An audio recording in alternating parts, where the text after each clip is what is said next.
Hello everyone. हम पढ़ रहे थे chapter number 19 pollution of air. इससे पहले हमने पॉल्यूटेंट्स के बारे में पढ़ लिया था, एयर पॉल्यूशन की डेफिनेशन पढ़ ली थी, कॉजेस पढ़ लिए थे। आज हम स्टार्ट करने जा रहे हैं ग्रीन हाउस इफेक्ट। तो ग्रीन हाउस इफेक्ट पढ़ते हैं, स्टार्ट करते हैं।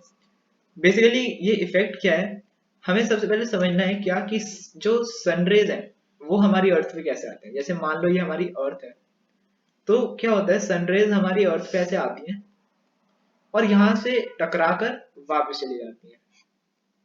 ठीक है, ऐसे एटमॉस्फेयर से आती है और फिर एटमॉस्फेयर में जाके वापस बाहर निकल जाती है, अर्थ से एग्जिट हो जाती है। इस पॉइंट पे हीट एनर्जी, मतलब जो सन की हीट है, वो यहाँ पे थोड़ी थोड़ी ट्रांसफर हो जाती है और थोड़ी थोड़ी वापस चली जाती है। और इसी वजह से यहाँ पे टेम्परेचर, मतलब टेम्परेचर जो होता है अर्थ का, वो मेंटेन रहता है। लेकिन अब होता क्या है कि कभी कभी कुछ गैसेस जैसे कार्बन डाइऑक्साइड वगैरह, ये लाइट रेज को क्या करती हैं, जैसे मान लो हमारे एटमॉस्फेयर में कार्बन डाइऑक्साइड की लेयर ज्यादा हो गई, मान लो ये एक लेयर आ गई कार्बन डाइऑक्साइड की, तब क्या होता है, ये सनरेज ऐसे आती हैं। अब यहाँ पे उनकी एनर्जी ज्यादा है, ये जो सनरेज है इनकी एनर्जी बहुत ज्यादा है, तो ये ऐसे ट्रैवल, मतलब कार्बन डाइऑक्साइड को काटते हुए अंदर आ जाती है। लेकिन अब जब ये यहाँ पे टकरा गई, टकराने के बाद क्या हुआ कि इनकी एनर्जी बहुत कम हो गई, तो अब ये वापस ऐसे कार्बन डाइऑक्साइड पे होल्ड करती हुई वापस बाहर नहीं जा पा रही। अब ये बाहर नहीं जा पा रही तो क्या होगा, ये अंदर ही रह जाएंगी, ये लाइट रेज इस एरिया के अंदर ही रह जाएंगी। और अगर अंदर रही तो जितनी भी हीट एनर्जी है इनके अंदर, वो सब अर्थ में ही एब्जॉर्ब हो जाएगी, जिससे अर्थ का टेम्परेचर बढ़ जाएगा। इसे हम कहते हैं, ये जो पूरा मैंने आपको इफेक्ट बताया कि जो सन की रेज है वो एग्जिट नहीं कर पा रही, वो अर्थ के एटमॉस्फेयर के अंदर ही रह गई due to carbon dioxide and other gases, इसे हम कहते हैं greenhouse effect. Greenhouse basically एक जगह होती है जहाँ पे प्लांट्स वगैरह को रखा जाता है, जैसे कांच की एक जगह होती है। उसमें क्या होता है, सनरेज एंटर तो कर जाती है, मतलब एक कांच का घर मान लो आप बेसिकली, उसमें सनलाइट एंटर्स कर जाती है लेकिन बाहर नहीं निकल पाती। और ये जो टेम्परेचर है ये फेवरेबल होता है किनके लिए, प्लांट्स के लिए। तो ग्रीन हाउस उसे कहते हैं। लेकिन अगर हम ग्रीन हाउस इफेक्ट की बात करें तो वो पूरा अर्थ के लिए होता है, इसीलिए इसको ग्रीन हाउस नाम दिया गया है। जैसे ग्रीन हाउस में कांच का यूज होता है, अर्थ के केस में कार्बन डाइऑक्साइड वो कांच की तरह काम कर रहा है। तो अब देख लेते हैं हमें लिखना क्या है। Sun rays warm the earth surface. Sun rays क्या करती हैं, वो अर्थ के सरफेस को गर्म करती हैं। जो सनरेज आ रही है उसका कुछ रेडिएशन तो अब्जॉर्ब हो जाता है अर्थ का, और जो मतलब अर्थ में एब्जॉर्ब हो जाता है, और जो बचा कुछ है वो रिफ्लेक्ट हो जाता है। लेकिन कुछ गैसेस जैसे मेजरली कार्बन डाइऑक्साइड, उसके अलावा थोड़े बहुत अमाउंट में सीएफसीज, मीथेन एसेट्रा, इन सब के पास कैपेसिटी होती है कि ये जो रेज रिफ्लेक्ट हुई हैं, जो अर्थ ने ये रेज रिफ्लेक्ट करी हैं, उनको रोक ले, उनको ट्रैप कर ले। ठीक है, वो रिफ्लेक्ट, मतलब वो जो स्टॉप कर देती है उन रिफ्लेक्टेड रेज को, और उन्हें मतलब ट्रैप कर लेती है अर्थ के और अपने अर्थ के, यहाँ पे अर्थ के और अपने बीच में उन्हें ट्रैप कर लेती है, जिसकी वजह से यहाँ का टेम्परेचर बढ़ जाता है। अब ये जो गैसेस हैं, ये कार्बन डाइऑक्साइड, सीएफसीज, मीथेन, जो स्टॉप कर रही हैं सनरेज को, इन्हें तो हम कहते हैं ग्रीन हाउस गैसेस। और ये जो पूरा इफेक्ट है कि ये जो ट्रैप्ड रेज हैं ये हीट करेंगी अर्थ के एटमॉस्फेयर को, अर्थ के एटमॉस्फेयर को हीट करेंगी तो वार्मिंग इफेक्ट आएगा, मतलब अर्थ का एटमॉस्फेयर गर्म हो जाएगा, और ये गर्म होने के इफेक्ट को हम कहते हैं ग्रीन हाउस इफेक्ट। ठीक है, आई होप आपको समझ आया हो। ठीक है, नहीं आया तो मतलब एक बार वीडियो रिवाइंड करके फिर से देखना, समझ आ जाएगा। अब इसके कॉजेस क्या थे, क्या क्या होते हैं। Causes for increase in green house gases in atmosphere, मतलब ग्रीन हाउस इफेक्ट बढ़ने का एक ही रीजन है कि भाई ग्रीन हाउस गैसेस बढ़ रही हैं। तो ये ग्रीन हाउस गैसेस क्यों बढ़ रही हैं, देखते हैं। कोल एंड वुड, कई जगहों पे कोल का और वुड का यूज होता है। ठीक है, जिसकी वजह से कार्बन डाइऑक्साइड गैस रिलीज होती है, मतलब जब हम इन्हें जलाते हैं तो कार्बन डाइऑक्साइड गैस रिलीज होती है बहुत ज्यादा अमाउंट में, जो एटमॉस्फेयर में जाती है। और कार्बन डाइऑक्साइड गैस तो अभी हमने पढ़ा, कार्बन डाइऑक्साइड गैस क्या है, एक ग्रीन हाउस गैस है। तो ग्रीन हाउस गैस है तो ये क्या करेगी, सनरेज को, वही ग्रीन हाउस इफेक्ट क्रिएट करेगी, सनरेज को रोकेगी। उसके अलावा थर्मल पावर प्लांट्स में बहुत ज्यादा अमाउंट में कोल को जलाया जाता है इलेक्ट्रिसिटी प्रोड्यूस करने के लिए। तो ये जो कोल जलता है इससे जो कार्बन डाइऑक्साइड रिलीज हो रहा है, ये सारा एयर में जाता है। कार्बन डाइऑक्साइड के साथ साथ कार्बन मोनोऑक्साइड भी रिलीज होता है, और ये सारा एयर में जाता है। एयर में चला गया तो वही वही फिर से carbon dioxide is a green house gas, तो ये फिर से ग्रीन हाउस इफेक्ट क्रिएट करेगी। ठीक है, नेक्स्ट थर्ड, डिफॉरेस्टेशन। अब डिफॉरेस्टेशन से क्या है भाई, जो पेड़ हैं वो क्या करते हैं, वो कार्बन डाइऑक्साइड एब्जॉर्ब करते हैं और ऑक्सीजन छोड़ते हैं।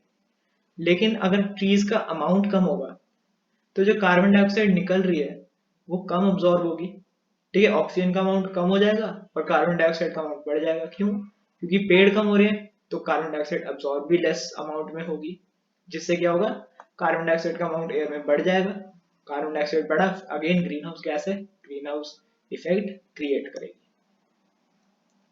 अब ग्रीन हाउस इफेक्ट के कॉन्सिक्वेंसेस, तो ग्रीन हाउस इफेक्ट का तो एक ही कॉन्सिक्वेंस है जो है ग्लोबल वार्मिंग, मतलब पूरे ग्लोब का, पूरे अर्थ का वार्म होना। और फिर ये हमारा जो ग्लोबल वार्मिंग है इसके फिर और कॉन्सिक्वेंसेस होते हैं। सॉरी, तो देखते हैं ग्लोबल वार्मिंग क्या है। सबसे पहले तो due to greenhouse effect की वजह से जो एवरेज टेम्परेचर है पूरे अर्थ एटमॉस्फेयर का वो इंक्रीज हो रहा है। एवरेज टेम्परेचर मतलब पूरे पूरे वर्ल्ड का एक पर्टिकुलर टेम्परेचर होता है, ठीक है, आप नेट पे सर्च कर सकते हैं, एक पर्टिकुलर टेम्परेचर होता है, फिलहाल 38 कुछ है। तो ये जो एवरेज टेम्परेचर होता है ये इंक्रीज होता आता है due to global warming, sorry due to greenhouse effect. और ये जो इंक्रीज हो रहा है इसे हम कहते हैं ग्लोबल वार्मिंग, ठीक है। अगेन देखना, ग्रीन हाउस इफेक्ट की वजह से एवरेज टेम्परेचर बढ़ रहा है अर्थ का, और ये जो एवरेज टेम्परेचर बढ़ रहा है धीरे धीरे, इस इफेक्ट को हम कहते हैं ग्लोबल वार्मिंग। या फिर आप सिंपल शब्दों में कह सकते हैं increase in the average temperature of the earth atmosphere due to greenhouse effect is called global warming. अब ग्लोबल वार्मिंग के अपने कॉन्सिक्वेंसेज होते हैं क्या, कि ग्लोबल वार्मिंग की वजह से अभी मैंने आपको बताया टेम्परेचर बढ़ रहा है, ठीक है। टेम्परेचर बढ़ रहा है तो क्या होगा कि जो ग्लेशियर्स वगैरह, जो बर्फ है, मतलब अलग अलग माउंटेन रेंजेस पे जो ग्लेशियर्स हैं बड़े बड़े, वो मेल्ट होने लग जाएंगे। ग्लेशियर्स क्या है, बर्फ से ही तो बने हैं। तो अगर हीट बढ़ाएंगे तो जो आइस है वो मेल्ट हो जाएगी एट अ हायर रेट। वो मेल्ट होगी हाई रेट पे, तो एकदम से क्या होगा, एकदम से सी लेवल में बहुत राइज आ जाएगा, वो पिघल के पानी बन जाएंगे। पानी कहाँ आएगा, सी में आएगा। तो जैसे ही सी का लेवल बढ़ेगा फ्लड्स होंगे, ठीक है, अलग अलग शहरों में फ्लड्स आएंगे, मेजर फ्लड्स। और जिस रास्तों से ये पानी आया है वहां पे सॉइल का लॉस होगा, ठीक है, पानी अपने साथ सॉइल को बहाता लेता आएगा, तो सॉइल का भी लॉस हो रहा है और काफी ज्यादा फ्लड्स क्रिएट होंगे। तो ये काफी एक मेजर थ्रेट हो सकता है उस सॉरी उसके अलावा higher temperature leads to natural forest fires. कभी कभी टेम्परेचर इतना ज्यादा भी बढ़ जाता है, काफी केसेस हुए भी हैं आजकल, काफी कॉमन से होते रहते हैं कि ग्लोबल वार्मिंग की वजह से कहीं भी जंगलों में, फॉरेस्ट में आग लग गई। क्यों? क्योंकि फॉरेस्ट की पत्तियां ज्यादातर सूखी होती हैं, तो अगर उनपे ज्यादा अमाउंट में आ जाते हैं, मतलब वो हायर टेम्परेचर पकड़ लेती हैं, तो वो फायर कैच कर लेंगी और फिर फॉरेस्ट फायर क्रिएट हो जाएगी। उसके बाद अब इसको रोका कैसे जाए? Measures to check global warming. First, use of fossil fuels should be minimized. तो वो एकदम रोक तो नहीं सकते, लेकिन जितना कम करना, मतलब जितना कम हम कर सकते हैं उतना कम हमें करना चाहिए फॉसिल फ्यूल्स का यूज। ऑल्टरनेटिव्स देखने चाहिए। इलेक्ट्रिसिटी हमें थर्मल पावर प्लांट्स की जगह हाइड्रो इलेक्ट्रिक पावर प्लांट्स जो पानी का इस्तेमाल करते हैं, और न्यूक्लियर रिएक्टर्स बहुत ज्यादा अमाउंट में इलेक्ट्रिसिटी प्रोड्यूस करते हैं, ठीक है, और ज्यादा डैमेज भी नहीं करते। हाइड्रो इलेक्ट्रिक पावर प्लांट्स जो पानी का इस्तेमाल करके इलेक्ट्रिसिटी बनाते हैं, ऐसे ऑल्टरनेटिव्स हमें देखने चाहिए। डिफॉरेस्टेशन को रोकना चाहिए, ज्यादा से ज्यादा पेड़ लगाने चाहिए, जनरल सा पॉइंट है।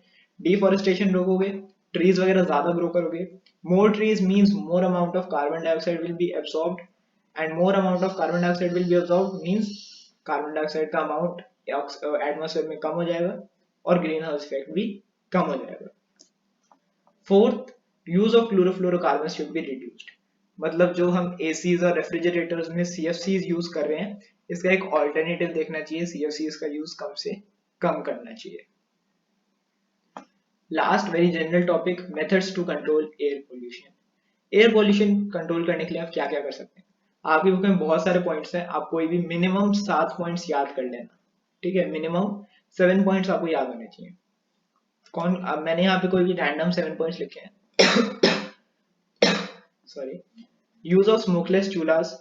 स्मोकलेस चूल्हा मतलब आजकल भी काफी जगह गांव में ऐसे चूल्हे यूज होते हैं जहां से बहुत धुआं निकलता है, तो स्मोकलेस मतलब जिससे धुआं आने के लिए वैसे चूल्हे यूज करने चाहिए। सोलर कुकर एक ऐसा कुकर होता है जो सन की हीट से गर्म करता है चीजों को। और बायोगैस भी गांव में जो काउ डंग और एनिमल वेस्ट होता है उससे बनाई जाती है। ठीक है, इन सब का यूज करना चाहिए कुकिंग पर्पसेस के लिए। Use of unleaded petrol, petrol में ज्यादातर लेड मिला दिया जाता है जो बहुत ज्यादा हार्मफुल होता है, तो हमें तो हमें अनलेडेड पेट्रोल का इस्तेमाल करना चाहिए। ठीक है, और पेट्रोल की और मतलब पेट्रोल का तो अमाउंट कम ही कर देना चाहिए, सीएनजी वगैरह ज्यादा यूज करनी चाहिए ऑटोमोबाइल्स में ऑफ कोर्स। क्रैकर्स को बर्न करना अवॉइड करना चाहिए, अवॉइड बर्निंग ऑफ क्रैकर्स। ठीक है, क्रैकर्स से क्या होता है, काफी ज्यादा एयर पॉल्यूशन होता है। क्रैकर्स में सल्फर डाइऑक्साइड यही सब चीजें होती हैं, तो जब हम इनको जलाते हैं तो नॉइज पॉल्यूशन तो होता ही है, साथ में एयर भी बहुत ज्यादा पॉल्यूट हो जाती है, it cause a lot of air pollution. Avoid burning of dry vegetable peels, make compost instead. Vegetable peels को आप जलाते हो तो काफी एयर पॉल्यूशन होगा, इससे अच्छा है कि वेजिटेबल पील्स का कंपोस्ट बना देना चाहिए। कंपोस्ट अभी के लिए आप देखना कंपोस्ट क्या होता है, मिट्टी में गड्ढा करके उनमें वेजिटेबल पील्स डाल दो, तो वेजिटेबल पील्स के सारे न्यूट्रिएंट्स सॉइल में चले जाएंगे, इससे क्या होगा, सॉइल की फर्टिलिटी रिप्लेनिश हो जाएगी। ठीक है। Fifth, regular monitoring of air quality by government agencies at various places. Government की जो एजेंसीज है उनको एयर क्वालिटी लगातार मॉनिटर करनी चाहिए कि कहाँ पे जरूरत है स्ट्रिक्ट एक्शन लेने की, कहाँ पे जरूरत है कि भाई एकदम पॉल्यूशन को रोके जाने की, तो ये सब एकदम चेक करना चाहिए गवर्नमेंट एजेंसीज को। इको फ्रेंडली प्रोग्राम्स इंट्रोड्यूस करने चाहिए, जैसे वन महोत्सव हर साल जुलाई के महीने में मनाया जाता है। सिमिलरली और ऐसे इको फ्रेंडली प्रोग्राम्स हमें इनिशिएट करने चाहिए। And last, enforce strict anti pollution measures, मतलब सख्त एंटी पॉल्यूशन मेजर्स लॉज वगैरह बनाने चाहिए एंटी पॉल्यूशन के लिए, कि पॉल्यूशन क्रिएट ना हो, इसके खिलाफ स्ट्रिक्ट लॉज बनाने चाहिए। इसी के साथ हमारे चैप्टर की थ्योरी खत्म होती है। नेक्स्ट वीडियो में हम इसके text to question answers complete करेंगे।